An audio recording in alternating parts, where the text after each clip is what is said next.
আজকে আমরা সাল্লাল্লাহু আলাইহি ওয়াসাল্লামের শৈশবের খুব সুন্দর একটি ঘটনা বর্ণনা করব। হযরত হালিমা রাদিয়াল্লাহু তাআলা ছিলেন হযরত মুহাম্মদ সাল্লাল্লাহু আলাইহি ওয়াসাল্লামের দুধমা। হালিমা রাদিয়াল্লাহু তাআলা বলেন, যেদিন থেকে মুহাম্মদ আমার জীবনে আসে তখন থেকে আমার জীবন বরকতে ভরে যায়।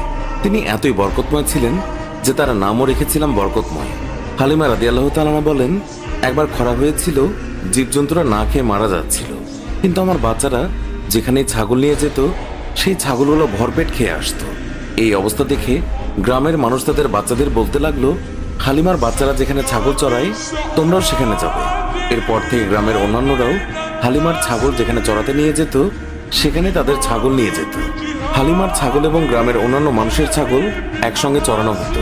কিন্তু গ্রামের মানুষজন লক্ষ্য করলো, যেখানে হালিমার ছাগলেরা পেট ভরে খাচ্ছে কিন্তু ছাগলের পেট ভরছেই না।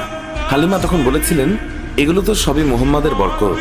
তিনি আরো বলেছেন, যখন কারো ছাগল অসুস্থ হয়ে পড়তো তখন গ্রামের মানুষ তাদের ছাগল নিয়ে আমাদের ঘরে চলে আসতো, আর তখন মুহাম্মাদের হাতের স্পর্শ ছাগলের গায়ে বুলিয়ে নিত এবং সঙ্গে সঙ্গে ছাগল সুস্থ হয়ে যেত। এছাড়াও গ্রামের কোনো বাচ্চা অসুস্থ হলেও মুহাম্মাদের কাছে নিয়ে আসতো।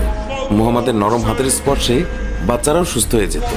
একদিন হালিমার মেয়ে বললেন, মা, আমি মুহাম্মাদকেও ছাগল চড়াতে নিয়ে যেতে চাই। তখন হালিমা বললেন, মুহাম্মাদের এখন মাত্র 3 বছর, বাইরে অনেক রোদ, মুহাম্মাদের মায়াভরা মুখ রোদে পুড়ে যাবে। জঙ্গল দিয়ে হাঁটার সময় হিংস্র প্রাণীরা আক্রমণ করতে পারে, ওকে নিয়ে ছাগল চড়াতে যেও না। হালিমার মেয়ে বললেন, আমি যখন মুহাম্মাদকে নিয়ে বের হই আকাশের রোদ তখন মেঘে পরিণত হয়, আমাদের ছায়া দেয়। জঙ্গলের হিংস্র পশুরা মুহাম্মাদের গালে চুমু খায়। শুধু এতটুকুই নয়, যখন আমি মুহাম্মাদকে নিয়ে বের হই তখন আমার কাজগুলো সহজ হয়ে যায়। যখন হালিমার মেয়ে অনেক জোর করতে লাগলো তখন হালিমা মুহাম্মাদকে তার সঙ্গে ছাগল চড়াতে যেতে অনুমতি দিলেন। এইভাবে কয়েকদিন যাওয়ার পর হালিমা তিনি মুহাম্মাদকে বললেন, তুমি আর ছাগল চড়াতে যেও না, আমি তোমাকে অনেক মহব্বত করি, তুমি আমার কাছ থেকে দূরে গেলে আমি খুবই চিন্তায় থাকি। এরপর একদিন হালিমার মেয়ে কাঁদতে কাঁদতে বাসায় ফিরলেন। হালিমা কান্নার কারণ জানতে চাইলে মেয়ে বলে, তাদের একটি ছাগল শিয়াল ধরে নিয়ে গেছে। এই কথা শুনে হালিমাও কান্না করে দেয়। শিশু মুহাম্মদ তখন মায়ের চোখে পানি দেখে সে বলে, আমি এক্ষুনি তোমার ছাগল শিয়ালের কাছ থেকে এনে দেব। মা হালিমা তাকে যেতে না বলে, কিন্তু মুহাম্মদ রাসূলুল্লাহ সাল্লাল্লাহু আলাইহি ওয়াসাল্লাম তার কোমল মনে মায়ের কান্না সহ্য হচ্ছিল না। সে জঙ্গলে যায় এবং গিয়ে সকল পশুকে ডেকে বলে, আমার মায়ের ছাগল কে নিয়েছে। এই কথা শুনে সকল জানোয়াররা সেই ছাগলকে নিয়ে দৌড়ে এসে মুহাম্মাদের পায়ের কাছে এসে সালাম দেয়। তখন মুহাম্মদ বললেন, তোমরা কি জানতে না এই ছাগল আমার মায়ের ছিল? তোমরা কেন আমার মায়ের ছাগলকে আটকে রেখেছ? আমার মা এখনো বাসায় কাঁদছে।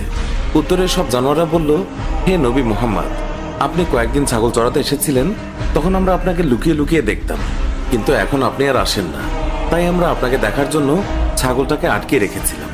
জানোয়াররা বলতে লাগলো, আপনার জন্য আমাদের জীবন কুরবান হয়েছে, আপনাকে দেখার নিছক বাহানা ছিল এই ছাগল ধরা।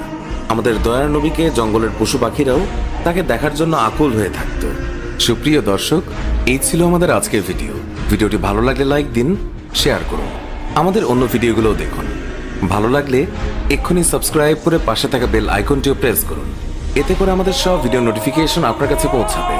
এখনকার মতো বিদায় নিচ্ছি, দেখা হবে নতুন